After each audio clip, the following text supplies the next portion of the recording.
Добар ден, почитувани, ова е најновата тема Амбулант. Петочното издание го реализираме во соработка со клиничката болница Жан Митрев. Голем дел од жените во менопауза се жалат на проблеми со мокрењето или пак со гениталните органи, како што се, например, честите уринарни инфекции, неволното испуштање урина при кашлање или пак кивање, или пак ургентната потреба да се испразни мочниот меур. Тука и сувоста на вагината што доведува до јадеж или пак спадот на матката. Бројни се урогениталните проблеми кај жените за време на менопаузата, кои што драматично го нарушуваат квалитетот на животот. Па има ли решение за нив? Ќе го запрашаме професор доктор Васил Илиев, специјалист гинеколог акушер, субспецијалист урогинеколог во клиничката болница Жан Митрев. Разговорот ќе го проследите по рекламниот блок, а секако почитуване ќе имате можност и вие да се вклучите со ваши прашања на денешната тема.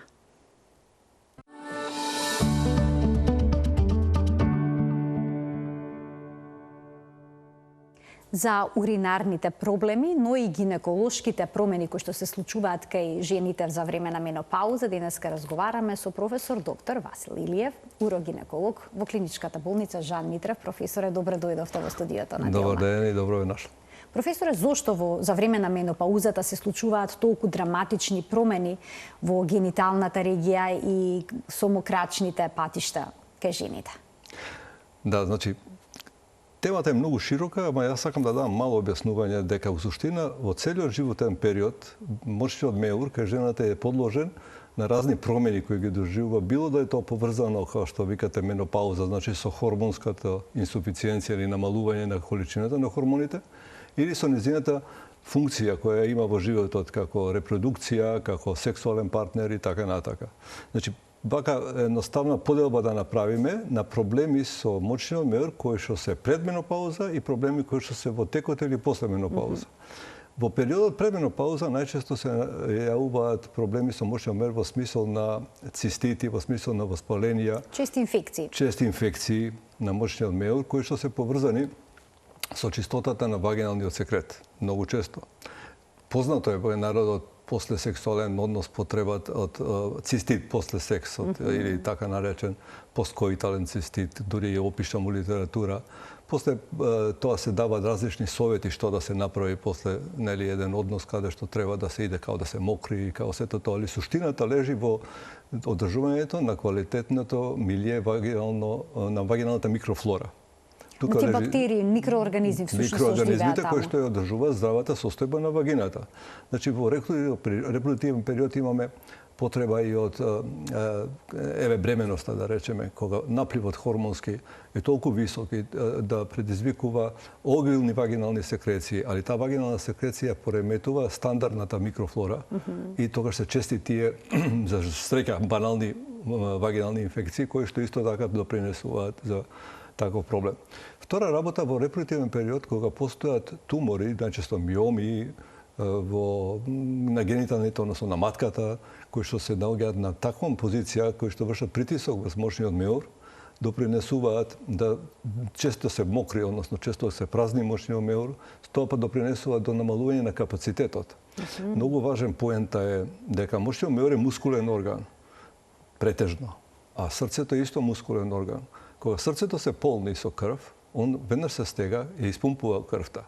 Мочниот меур треба да прими количина на урина и да ја задржи до адекватен момент на празнење на адекватно хигиенски и социјално прифатливи места.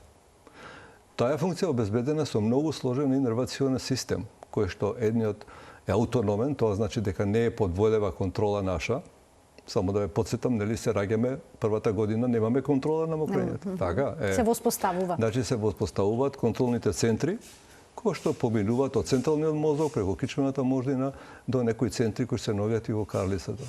Ете, таја капацитет да сочува мокрача и да се полни, а да не се контрахира, односно да не се стегне, да не предизвика празнење, е фина регулација меѓу два аутономни, значи неконтролабилни од наша страна војни, не можеме војно да контролираме системи кои што го прават балансот.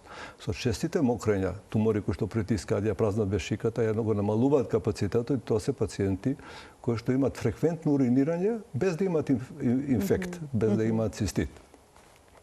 Втор момент многу важен кој што настанува во текот на репродуктивниот период, може да се наоѓаат тумори во малата карлица кои што го оддалечуваат, односно го рушат системот на контрола на сфинктерот на мочниот меур. И во тој случај се настануваат тие стресни моменти, кашлање, кивање, дури при сексуален однос, кога настанува така наречената стрес инконтиненција или подмочување при напор или при кивање, викаме и така натака. Уроинфекциите се многу неблагопријатни доколку не се излечат комплетно. Значи, епителот на мочниот меур има цили или вили кои што се имаат свое дно. Значи, тоа се како трепки, да речеме, вака сега да тоа замислат нашите гледачи, кога не се исчисти комплетно уроинфекцијата, тие се остануваат на дното. И некомплетното празнење на мочниот меур, кое што може да настане поради разни причини, урината служи како храна на бактериите и тие полека пак се развиваат. Значи, голема грешка се дешава кога се третира една уроинфекција и потоа се осети пациентката подобро. Ќе прекине терапијата. Нели, третманот и тоа е тоа без да се направи контрола. Значи, контролната уринокултура или микробиолошка анализа на урината би требала да каже има или нема и доколку има која количина. И не секоја количина на бактерии бара третман во текот на живот. Тоа е за овој репродуктивен период. По менопауза настанува каренца, односно настанува голем пат на хормонскиот уплив, со тоа се намалува капацитетот на крвните садови да го искрануваат кивото. Секој орган им мора да претрпи добра циркулација за да добие доволна количина на искрана и оксигенација, односно кислороден допток. Со тоа се намалува самата одбранбена моќ на органот, во случајот на бешиката збориме на мочниот меур и на сите органи и таму што се, и подложноста за настанок на инфекција многу почесто. За жал, во тој период настануваат и други пропратни заболувања, ја ќе спомнам дијабетот е многу често во Македонија. Хронични заболувања, вистина многу на таа возраст. Кои што се многу подложни на чести уроинфекции. За жал, во тој период и други пореметувања доаѓаат до израз, како пореметување на позиција на органи или пролапси познати спад на органи. Значи, преку 80% спадот на генитални органи е пропратен со спад и на уринарниот систем или на дебелото црево, односно на завршниот дел од дебелото црево, наречен ректум.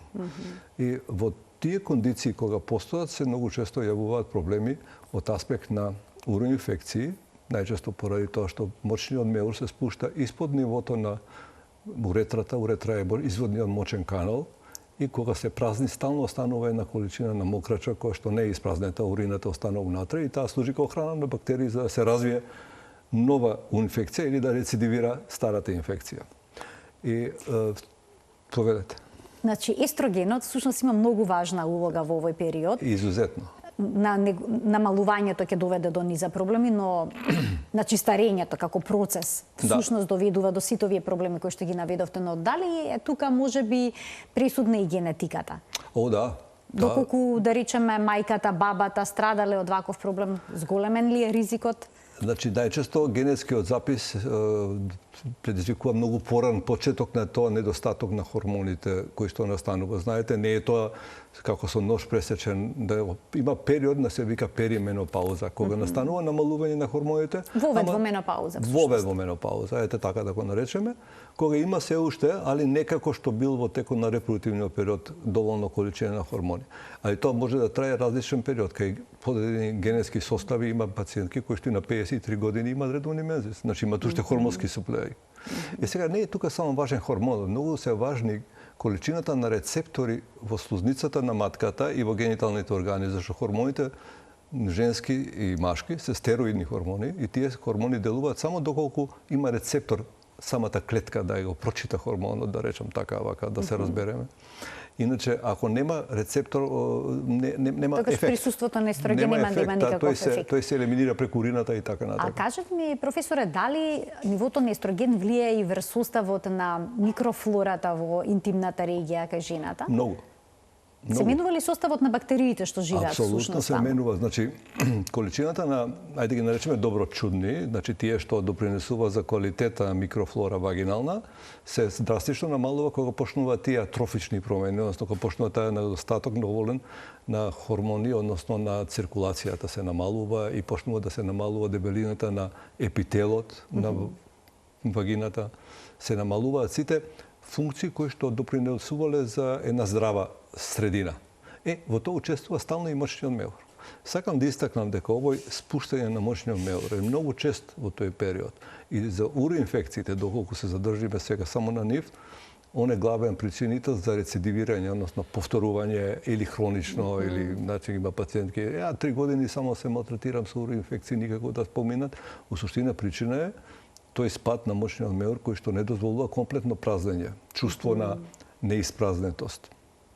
Како што реков, секој од овие генитални спадови, каде што учествува матката, вагината, мочниот меур, е пропратени со функционални пореметувања. Едно од тие функционални пореметувања е инконтиненцијата. Има различни типови на инконтиненција. Ние спомнавме веќе една таа е стрес инконтиненцијата, таа е најчеста во вакви прилики. Така при кашлање, при кивање, при смеење, при напор. Да, кој што се градуира во 3 степени и пациентките за жал кај нас уште мислат дека тоа е нормално жена што родила, влегла во перименопауза или во менопауза и треба да има таков проблем кој што го руши, буквално го руши квалитетот на живот. А за жал во тој период, се и почести и другите хронични заболувања, па така да ова што може многу едноставно да се и многу успешно со трајно решение да има, го трпат и живеат со сето тоа. За жал. За жал. Треба да се знае дека постои решение, ќе го појасните начинот на кој што тоа може да се среди. Само ќе ги поканиме професоре гледачите да се вклучат во денешната тема амбуланта. Почитувани од овој момент емисијата е контактна, сите прашања кои што се поврзани со темата на која што говориме се добре дојдени. Сакавте уште нешто да додадете, повелете. Да, има и друг тип на инконтиненција. Значи не е само овој стрес инконтиненција, има инконтиненција каде пациентките имаат неодложлив нагон да идат да мократ. Значи тоа е така наречена ургентна или состојба кога во текот на ноќта се будат од сон, па мора да хитно стигне до тоалет. Често пати не стигаат до тоалет. Многу е често тоа кај рецидивирани, значи повторувани уроинфекции, кај диабетичари, кај тешки атрофични склеротични промени на урогениталниот систем, во англосаксонска литература има и урогенитален синдром, се вика тоа, сувоќа на вагината, каде што уретрата, односно изводниот канал на мочниот меур е во таков епител кој што не дозволува само одбрана, него само мала инфекција може преку него да предизвика цистит. Значи, сувоста на вагината е во директна корелација всушност со одбрамената моќ на мочниот меур. На мочниот меур. Така да го тоа малку сублимираме. Многу е важно да знаеме дека изводниот канал кај жената е околу 2,5 до 3 сантима. Значи, многу мал. Многу близко е, значи, мочниот меур е многу близко и многу лесно доаѓа во контакт со вагиналниот секрет. И првата третина е толерантно да некој учествува, али во втората и во третата третина од должината на изводниот канал, таму треба да е стерилно. Мокраштата треба да е стерилно. Тоа е здрава мочен меур. Пак ќе повторам. Значи, секоја инконтиненција, за стрес инконтиненција, која што го влажи пределот околу надворешните генитални органи, предизвикува до ерозија, до оштетување на кожата. Значи, со самото надразнување на кожата, незината одбрамена моќ се намалува.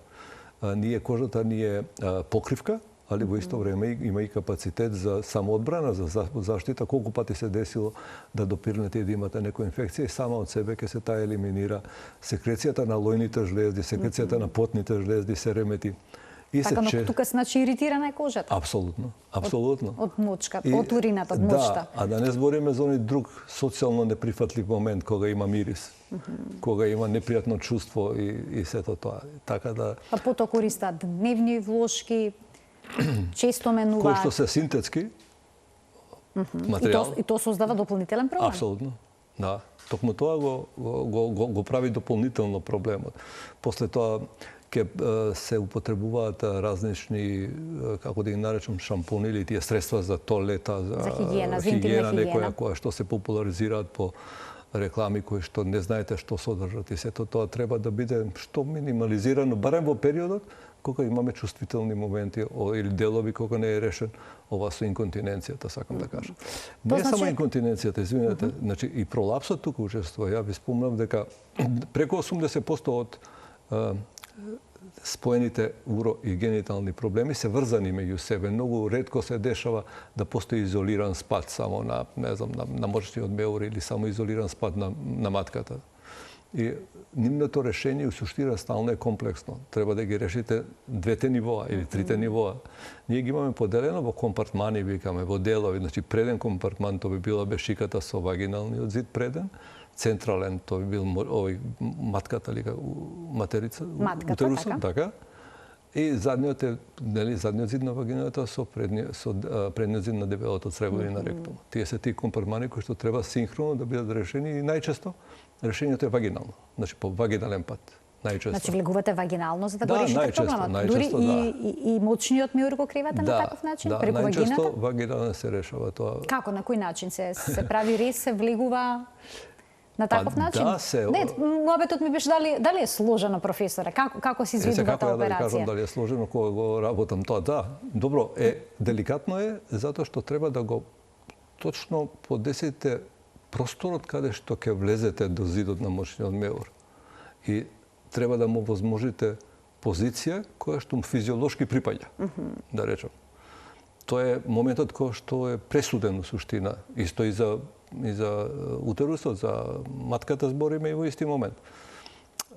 Сега, за матката владееше едно време едно сталасна потреба да се комплетно извади матката кога постои пролапс на език. Кога има спад. Да се извади така наречена хистеректомија да се направи сето тоа. Во последен период се повеќе и во литературата се среќава потреба од евалуација на позицијата на делови на матката, не на целата матка како дајте некогаш се дешава матката има грло, врат и тело. И грлото и вратот ќе бидат испаднати, телото се стои на своје место и ние тој кога беше тие таласи кога беа викаме да испадната е матката и одиме вадиме целата матка. Се повеќе и во литературата, дури јас имав прилика да реферирам на еден состанок, се прави принципијален пристап према делови од телото на матката, односно од целата матка. Зашто? Затоа што секогаш кога одени структури се добро позиционирани со природните своји сили, зашто сите органи во организмот наш или на нешто лежат, или се со нешто обесени, или да речем на нешто прикрепени. Тогаш не треба ние никогаш да ги тие елиминираме за да направиме вештачки поддршка. Него тие треба да ги сочуваме, а делот кој што е спаднат или испаднат треба да го ампутираме. Таму да се интервенира. Да. Имаме гледачи кои што очекуваат вклучување во денешната емисија. Добар ден за првиот од нив. Добар ден. Дали се слушаме со првиот гледач во денешната Телма амбуланта? Ве слушаме, така? За доктора.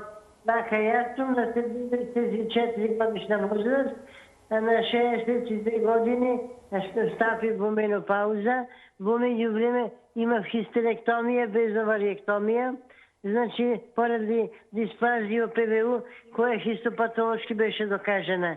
Сега, ови 2 месеци имам постојано уринарни инфекции, кои што преку уринокултура со антибиотици ги следвам. Меѓутоа, во меѓувреме, добив еден напад мозочен и мораше да се стави катетер. И пошто катетерот не е шокол, не можеше да оди како што треба, ми беше советувано дека не е далечена инфекцијата и треба да се земи урофак слушебена.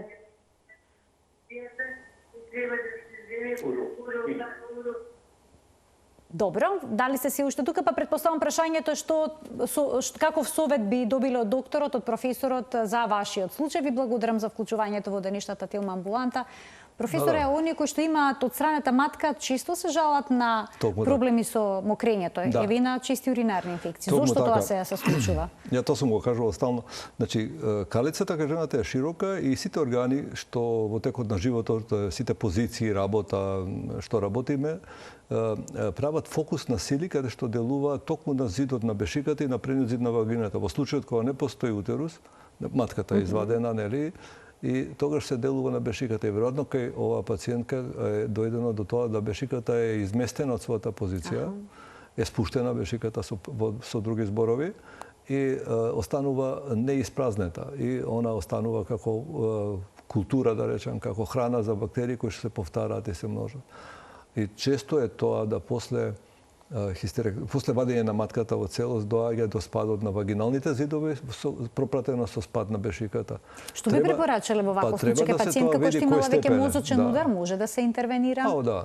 Да? Да. Интервенцијата е вагинална, тие се најблагопријатни, најтрајни и најдобро толерирани од сите пациенти. Возрасти, скоро и да не е била лимит возраста за такви односи, се работи најчесто со спинална анестезија, локална, значи аналгезија, односно обезболување тотално.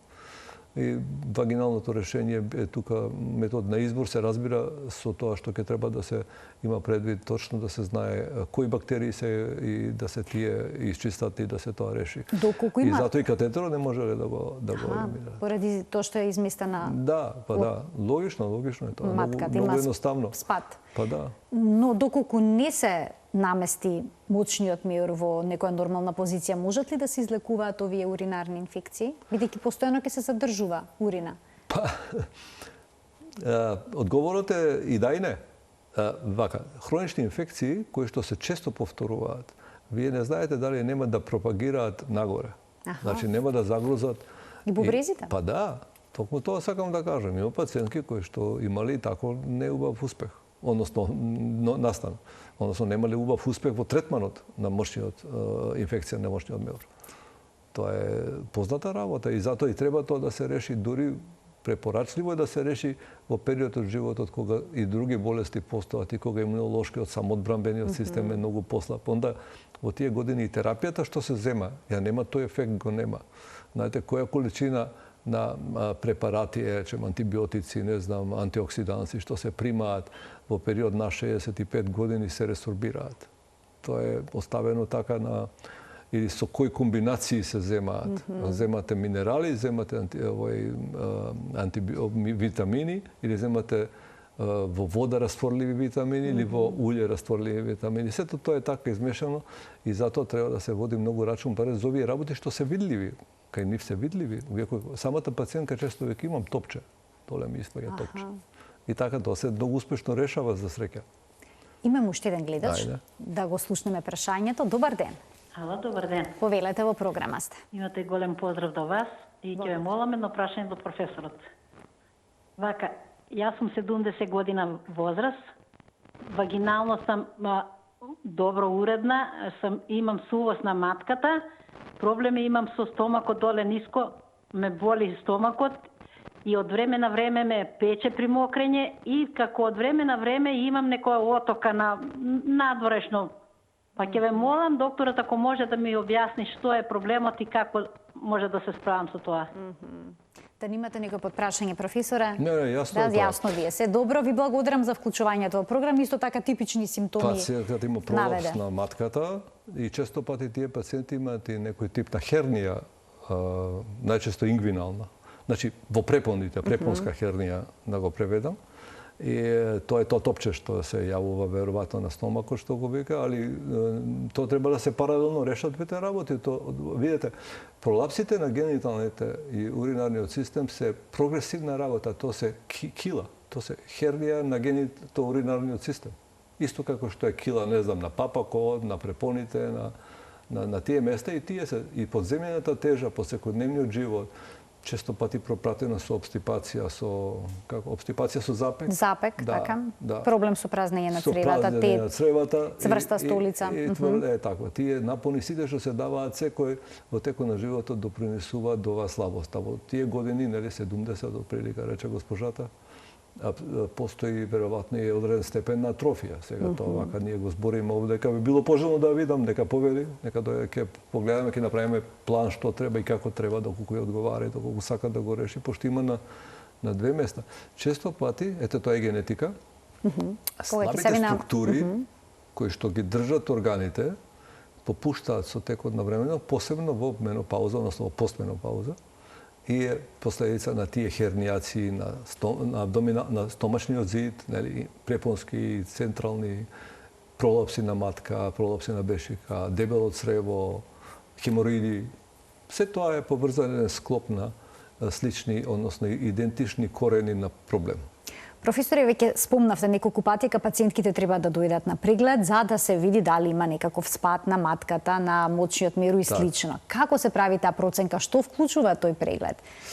Дали доволно е со гинеколошки преглед? Можете ли со голо око веднаш да процените? Не, добро, правиме тестови. Значи, почетен преглед е гинеколошки класичен преглед, нели? Се гледа спадот на матката, атрофија, да речеме, на вагината, сето тоа може да се забележи? Апсолутно, после се прават... Недостаток на естроген можете да видите врз основа на состојбата на слузницата? Да, се гледа промени се визуелни уште од надворешните генитални органи, се визуелни атрофични промени. Тек во самата апликација ние гледаме со тој инструмент што се вика спекулум, нели, се отвора вагината да се види грлото на матката и тогаш пациентката ќе прави еден напон за да напне или ќе се накашла или ќе направи онда сите позиции. И не само колку се спушта, него по кој редослед се спушта.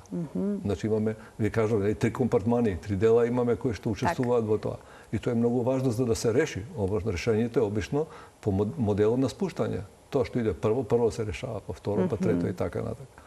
И во тој случај кој ќе го тоа завршиме, онда за да откриеме и скриени моменти. Има скриени моменти, знаете, тоа настанува кога, да речеме, задниот зид на вагината е спуштен, во него навлегал предниот зид на ректум, на дебелото црево, и тој притиска на изводниот мочен канал кај жената. Изводниот мочен канал е толку краток и стално е колабиран, не стои тој отворен као канал, тој е нула и треба да се отвори, кој ќе мочниот меур се контрахира, да се празни. И малиот притисок од доле што доаѓа не му дозволува да се отвори и стално станува така наречена резидуална или урина недоиспразнета вака за така, да се разбереме. Во мочиот мир останува урина всушност одредена количина. Ете, видите, тоа е еден пример каде што треба да се детектира тој скриен момент. И се работи со така наречени, имаме инструменти, го ставаме инструментот, го потискаме тој што е пролабиран дел и онда тераме жената повторно се накашля и онда имаме реална слика. Исто го правиме со предниот зид. Онда, пошто решењето на се зборам за инконтиненцијата е средна мала интервенција, ја викаат операција, пошто е операцијна сала, иначе в суштина интервенција, тоа трае 10 минути само, не повеќе. Непријатен е прегледот, болен е? Предпоставам дека тоа е едно од клучните прашања на оние кои што доаѓаат на преглед. Апсолутно тој не е болен преглед. Пошто решењето на инконтиненцијата, на стрес инконтиненцијата се врши со една интервенција многу благопријатна, трајна, тоа е многу важно. На предниот зид на вагината се прави само 7-8 мм мал отвор, невидлив за пациентката. И со специјални носачи се поставува лентовидна сфинктерна функција што треба да обалува. Тоа е структура која што останува вечно во организмот и го има функцијата на сфинктер. Но, за да се види тридимензионалниот однос на коскиниот и меснатиот, односно мускулниот дел на пелвис, на карлицата, тоа се прави еден преглед, каде што се зема пациентката, ја става ногата кај докторот и она лабаува тотално и се прави преглед на аркусите, на пубичните коски и така натака. Сега да не идам у детали, тоа е многу...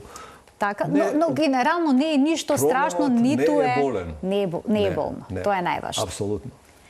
Имаме гледачи кои што очекуваат да постават прашање во денешната емисија. Добар ден за следниот гледач. Добар ден. Повелете. Поздрав до екипата на телевизија Телма, поздрав до докторот. Сега јас сум загрижена. Така, ве слушаме. Ало? Да, ве слушаме. Вие сте загрижена за нешто? Да ни кажете загрижена зашто? Сум за тоа што у март месец сум правена операција од канцер на матка. Извадена ми е матката и јајниците. Во крајот на август имаше тешки болки на вагината и прегледана сам на ехо, на абдомен. Не ми е најдено некоја течност што останало, потоа бев на гинеколог и гинекологот во август месец на крајот ми најде дека има некоја течност што останата. И сега сум во тек на преглед на онкологија бев, па ме пратија на томографија со контрасти и сега во понеделникот пак ќе бидам на ехо на абдомен и загрижена сум за тоа што каква е таа течност.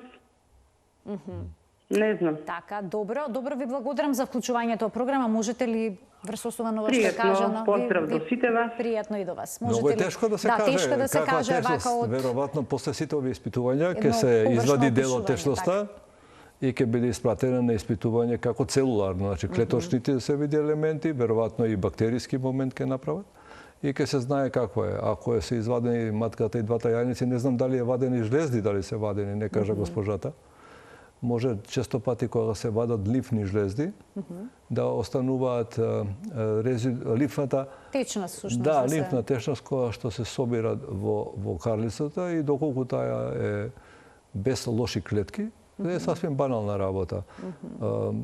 Има пациентки кои што после ние викаме лимфаденектомија, прават и цисти на лимфните жлезди кои што имаат различна димензија. Јас скоро имав пациентка која што имаше околу 15 сантима голема циста, па чекаме да дојде да се реши да се тоа извади и така натака.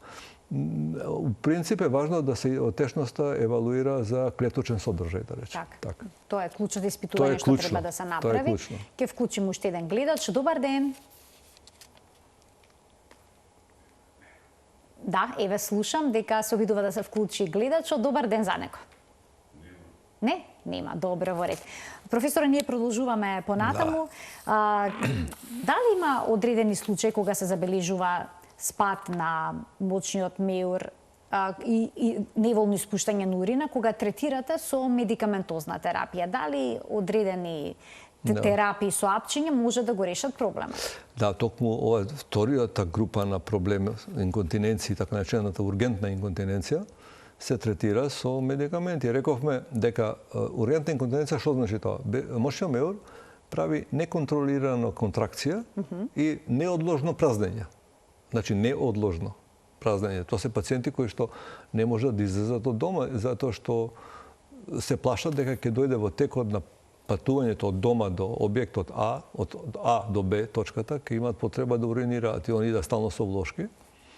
И тоа неодложно е последица на таа десинхронизација на предмалку што зборував на инервационите моменти, овие што контролираат, да речам, нервен автономен, односно систем нервен кој што ние не го контролираме.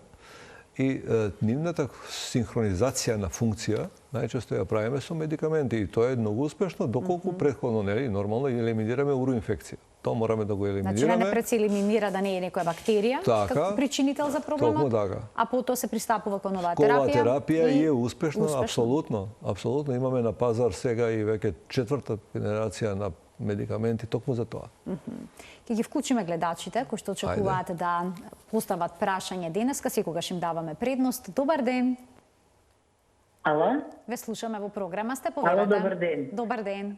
Го слушам внимателно професорот и следам дека порано се правеле овие вагинални интервенции за пролапс на утерус комплетно со вадење на утерус, а сега со делумно вадење. Па моето прашање е следно. Дали е поголема веројатноста да дојде до инконтиненција кај оние што сосема изваден матката?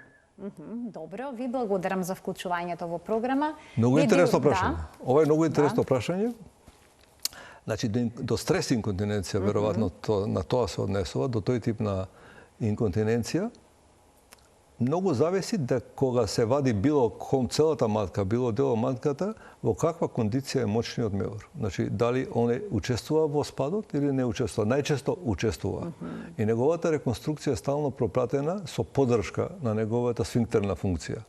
Таа поддршка на неговата сфинктерна функција е на различни начини во литературата, ако општата литература светска постојат над 119 модалитети на интервенции, али да речам, трансвагиналниот пат е најзастапен на решавање на овој проблем. И токму тие две моменти кои што учествуваат во одлуката за решавање се разликуваат. Едниот група на интервенции, значи, знаете што, секоја интервенција нема само еден пристап, него е секоја 3 во 1, 4 во 1, како вие кафињата што ги имаат спремно.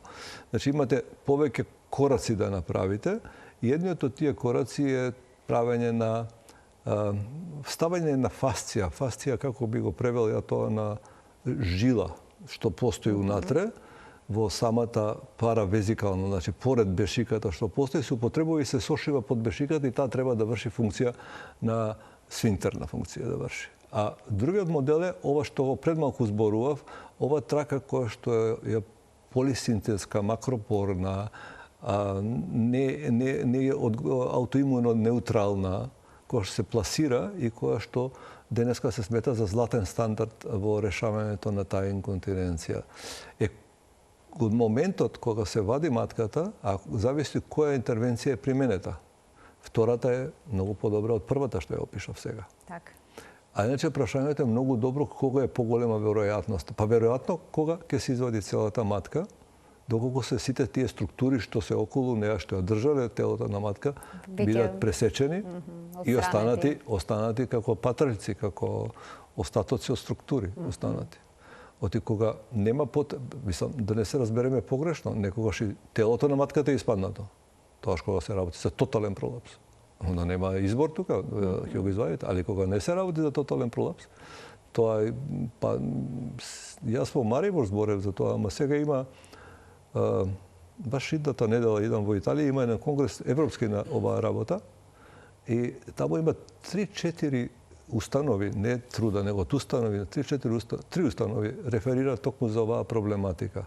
Знаете како во искуството учи и ги менуваме ставовите што е подобро, доколку условите се исполнат. Так. Значи треба да имате кондиции кога може да примените овој став и кондиции кога примените друг став. Тоа се основи. Уште еден гледач ке вклучиме. Добар ден. Ало. Ве слушаме, повелете. Добар ден. Добар ден. Поздрав и до вас и до докторот. Вака ме интересира, искрено, пред 7 години сум оперирана како претходната гледачка што се јави од карцином на матка. Изадени лимфи, јајници, матка, се комплет. Меѓутоа, прашањето ми е, дали постои почести уринарни инфекции од кога е сичена операцијата? Ме интересира дали може, дали има метода, пошто сум слушала и читам нон-стоп на интернет, за подкревање на матката, бидејќи тоа се случува бидејќи матката е спуштена и неконтролирано мокрење, прикивање, кашлање и такви работи. А мислите на мочиот мејор, ако добро ве разбирам? Да. Ја малку сум збунет. Значи од страната матката и јајниците, но сега ви интересира дали после од страната матка поради карцином постои начин да се подкрене мочниот мејор за тие неконтролирани. Така, бидејќи страдате и од чести уринарни инфекции. Добро, ви благодарам за вклучувањето во програмата. Ви благодарам и на вас. Поздрав. Поздрав, пријатно. Не знаеме каква операција е направена за малигномот. Ако е радикална операција направена за малигномот, бешиката во тој случај трпела голема дисторзија. Таа мора многу да се спушти, да се изработи околното ткиво и потоа треба да се донекаде врати. Или во случајот кога е радикална немате баш многу структури на кои што можете да ја вратите. Ако е правена обична хистеректомија, пак се додржува тоа, али многу помал дисторзија момент го има. Во секој случај може, ние пред малку зборевме дека радикалната операција е правена трансабдоминално, ова решение би било трансвагинално. Така. Да, бешиката може да се врати на своје место, само што овој неконтролирано мокрење беше спомнато, треба да видиме за кој тип на инконтиненција се работи. Да се процени типот на инконтиненција, па потоа да се бара начин на решение. Често пати, тоа не го спомнавме, често пати се мешани типови. Постати двата. И стрес континенција и ургентна. Да.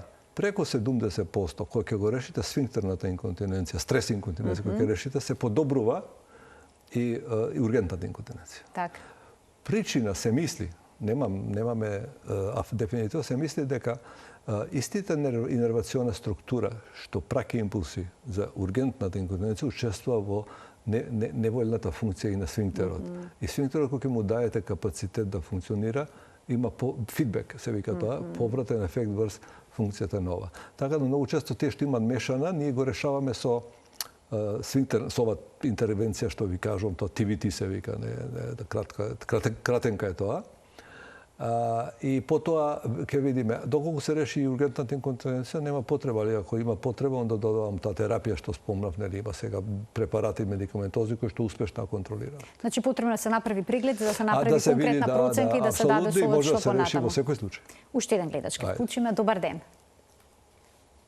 Добар ден за следниот гледач. Ова да ме уклучите, важно ми е. Секако во програма сте, господје, ве слушаме. Ја слушнавме гледачката. Добар ден. Ало, добар ден. Добар ден, ве слушаме, повелете. Ве слушаме, само намалете го тонот на телевизорот. Најдобро сосема исклучете го, за да можете флуентно да разговарате со нас и да го поставите прашањето. И разговараат уште. Бидејќи вие вклучен телевизорот, затоа не можете да не следите. Следите го разговорот во слушалката. Ало, добар ден. Повелете.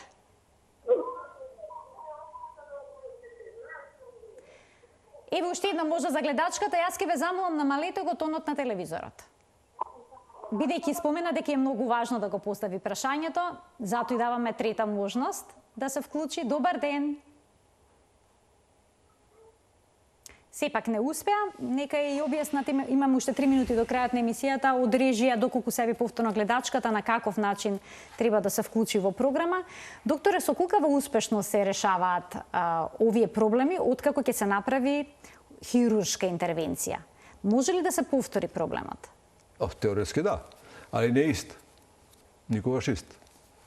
Значи вака, ај вака да ги поделиме работите. За стрес инконтиненцијата со овој златен стандард TVT операцијата што се изведува, процентот општ, значи на ниво на нашава држава, на мојата институција, на Македонија ако сакате, е над 90%, 5 годишен успех.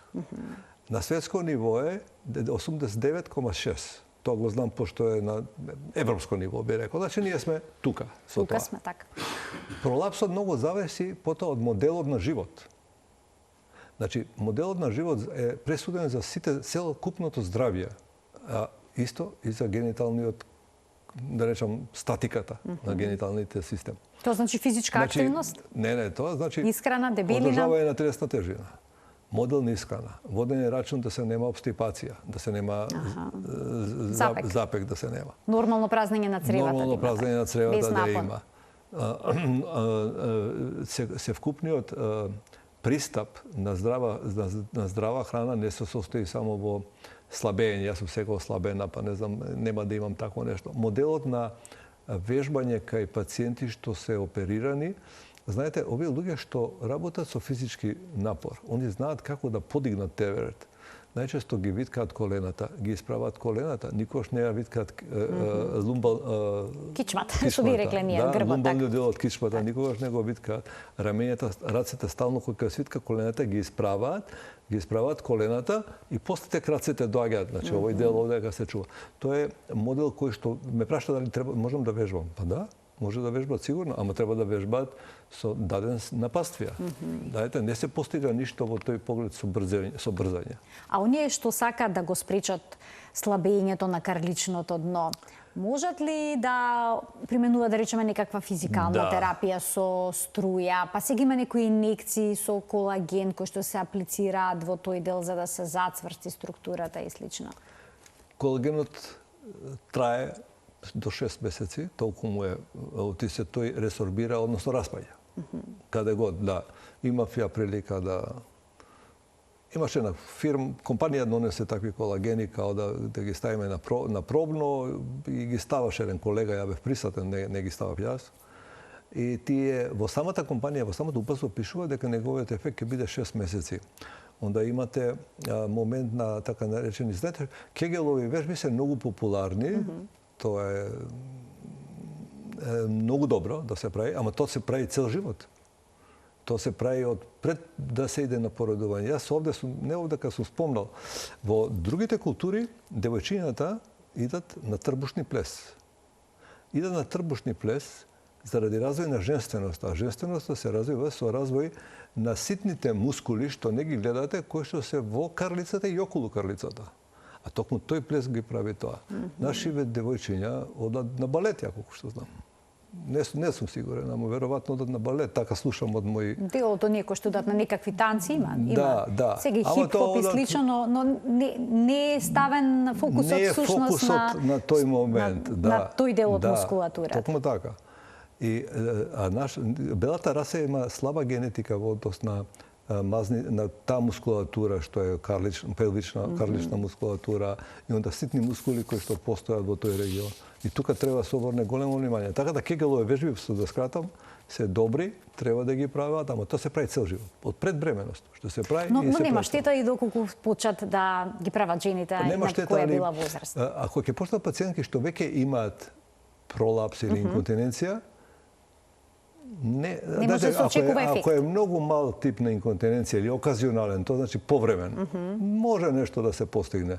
Ali чим стане втори, трет степен, тука веќе кегловите вежби може само да допринесат. Знаете што кегловите вежби се исто важни и за циркулацијата во карлицата. Подобруваат за намалување на степено на трофични промени, да речем. Подобруваат сексуален живот. Се. Тоа е Значи, добро, нека работа, да се сите млади да ги практикуваат. Треба стално да се работи. Не може да се работи сега 3-4 месеци ќе право. И толку. За се треба истреност и за се треба влог. Апсолутно. Во здравјето треба да се вложи. Професоре, ви благодарам многу за вашето денешно гостување во Телма амбуланта. Повторно уште една интересна емисија. Остана бројни работи не дообјаснети, но ете за циститисот, може би ќе направиме уште една цела емисија. Имаме материјал колку треба. Така, секако. Ви благодарам уште една за гостувањето.